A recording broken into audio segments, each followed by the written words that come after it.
L'éveil de la conscience écologique ou environnementale, c'est possible, me dit mon invité. Dieu merci, Mayeke, que je vous invite à découvrir également. Bonjour et bienvenue à vous, monsieur l'environnementaliste. Bonjour, monsieur Gaëtan. Alors, aujourd'hui, nous sommes mercredi, il a plu ce matin. C'est parmi les moments qui nous permettent en tout cas de voir dans quel état se trouve notre ville. On voit beaucoup d'inondations, de l'eau qui ruisselle un peu partout et ces eaux-là vont faire sortir toutes les ordures et c'est pas vraiment un spectacle beau à voir. Vous êtes environnementaliste, vous avez fait vos études à l'université de Kinshasa.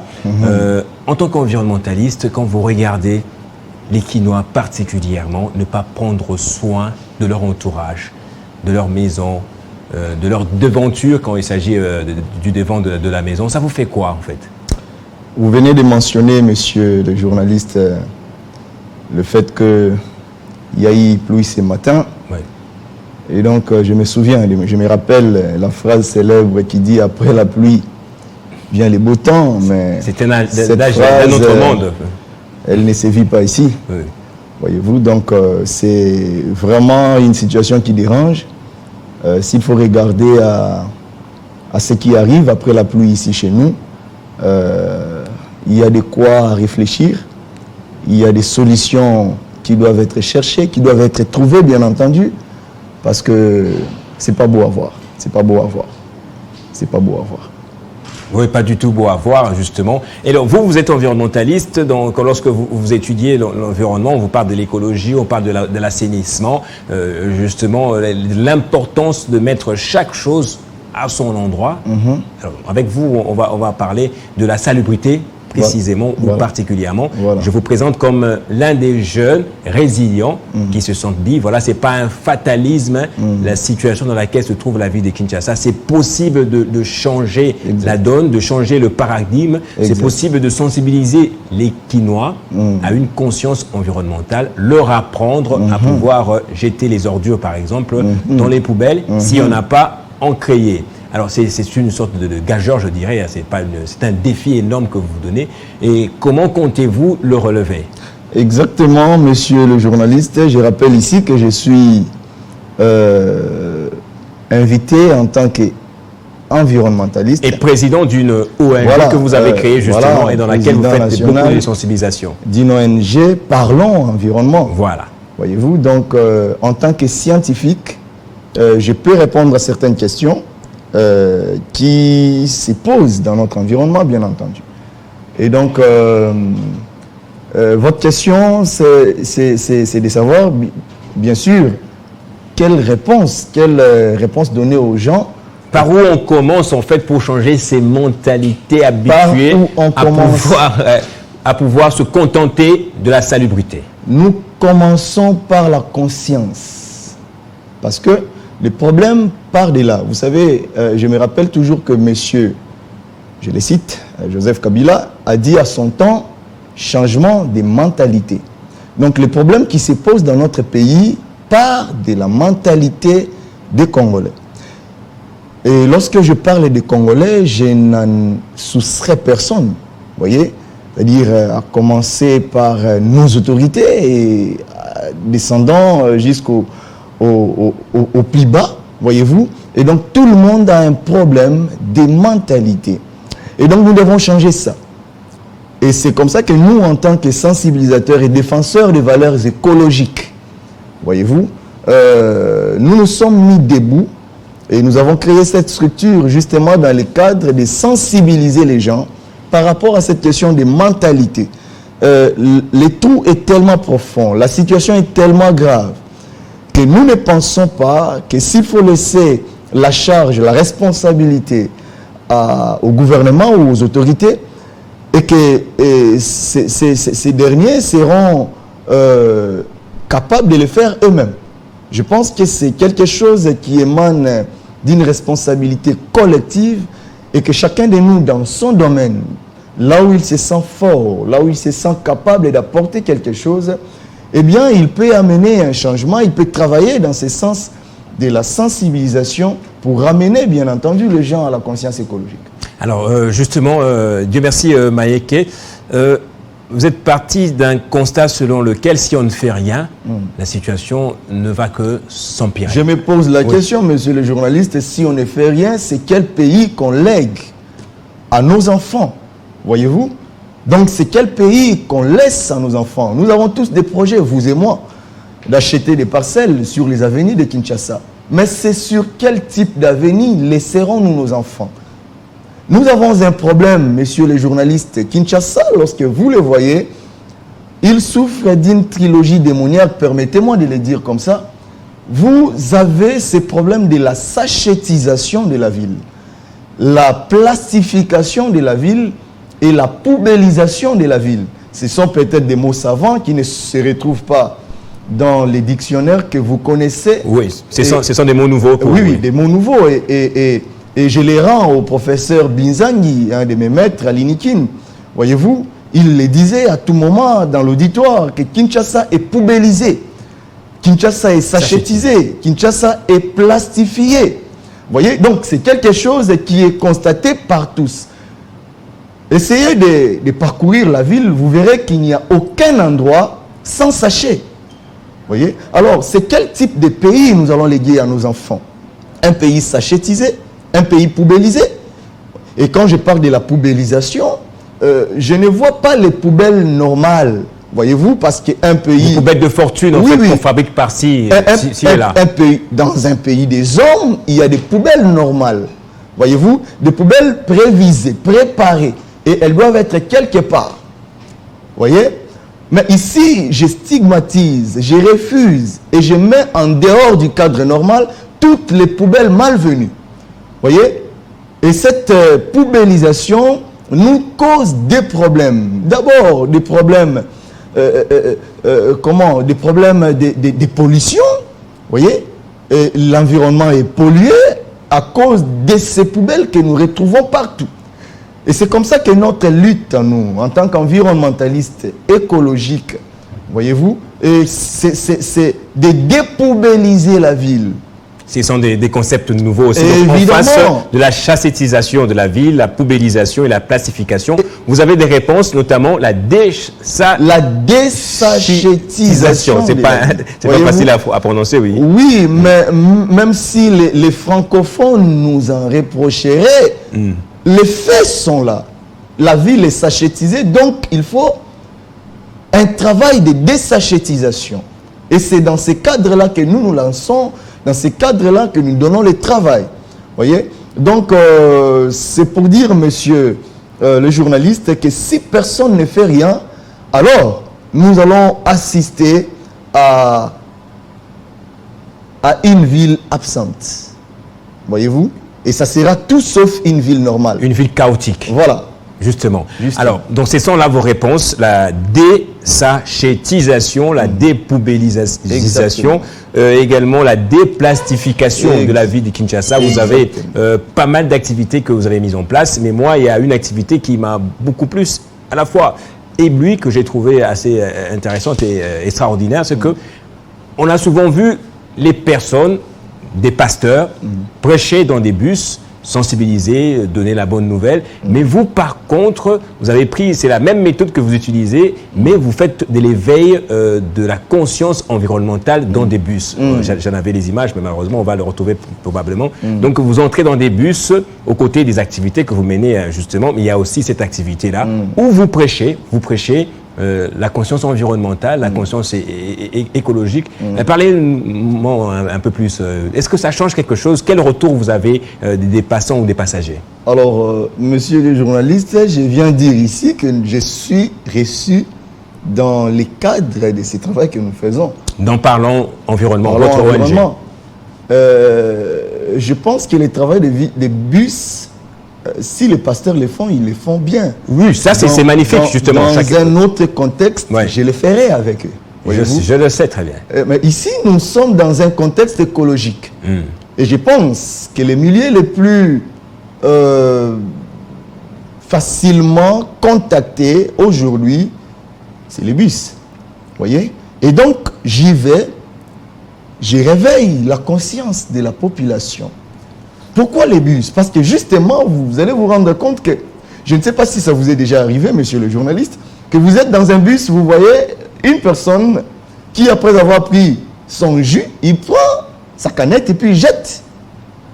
Naturellement, simplement, sans aucun retenu, par les claustras, permettez-moi de dire ceci, par les vitres du bus ou du véhicule, et puis il est à l'aise. Tout le temps. Il est à l'aise.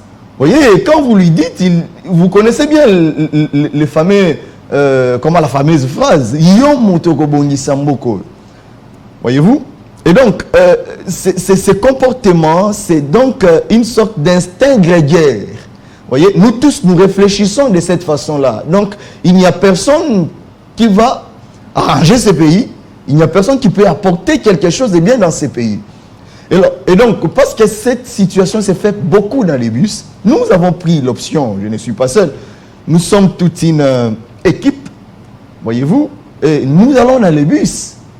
Et nous disons aux gens que les actes inciviques, les actes qui ne sont pas les bienvenus, eh bien, ne sont pas dignes d'être commis, d'être posés. Parce que là, lorsque vous jetez votre bouteille en plastique dans les macadams, vous vous attendez à quoi? Si tout le monde doit faire ça, alors les macadams deviendraient quoi? Voyez-vous? Donc, c'est dans ce cadre-là que nous allons dans le bus, nous réveillons la conscience des gens et je peux vous assurer que il n'y a pas mieux que parler. Le retour, ouais. Qu'est-ce qu'on vous dit par après? On vous dit, bah, les gens, certainement, ils doivent être illuminés. Mais, ah bon, ok, il est entré. Non, mais vous savez, lorsqu'une vérité est sortie, les gens sont en face de la conscience. Quelquefois, ils pensent que vous les embêtez. Ok. Mais ils sont conscients que c'est un fait. Et que s'il n'y a personne qui s'élève comme ça, il n'y aura rien qui sera fait. Voyez-vous? Donc il faut qu'il y ait quelques courageux, des gens qui sont publics et qui peuvent prendre le courage à bras le corps pour aller contacter ceux qui connaissent évidemment les fléaux, mais qui ne savent comment attaquer ces fléaux-là. Et ce serait prétentieux, messieurs les journalistes, de dire que nous venons changer les choses. Parce que je viens de le dire que la maladie est tellement grave. Vous voyez, bon... C'est votre pierre à l'édifice que vous apportez simplement, votre part. Vous oui, ma part. Oui. Je ne peux pas ne pas faire ça. Vous savez, nous allons à l'université pour apprendre, mais après avoir appris, nous faisons quoi avec notre apprentissage, notre connaissance? Vous voyez, je suis environnementaliste, on m'a appris à sensibiliser. Je connais les risques environnementaux lorsque quelqu'un ne tient pas compte, eh bien, de l'hygiène, de l'assainissement du milieu. Je connais, vous voyez, il y a des cassures de routes et tout ça. Tout ça, c'est parce qu'il n'y a pas un bon traitement des déchets. Vous voyez, on dépose partout tout ce qui se retrouve entre nos mains. Et donc, parce que je connais, parce que je sais, je ne suis pas ignorant, j'ai appris. Je suis redevable à mes professeurs, je suis redevable à la République.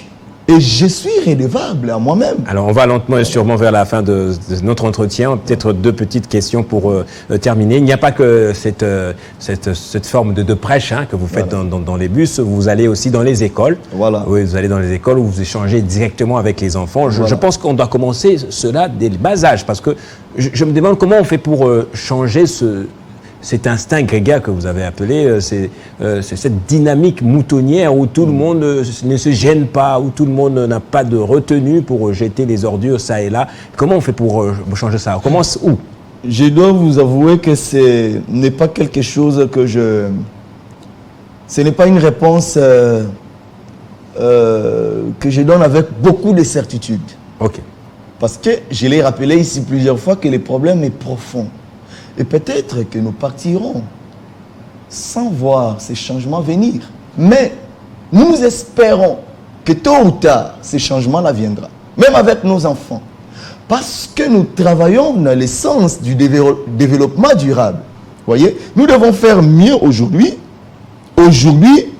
pour demain.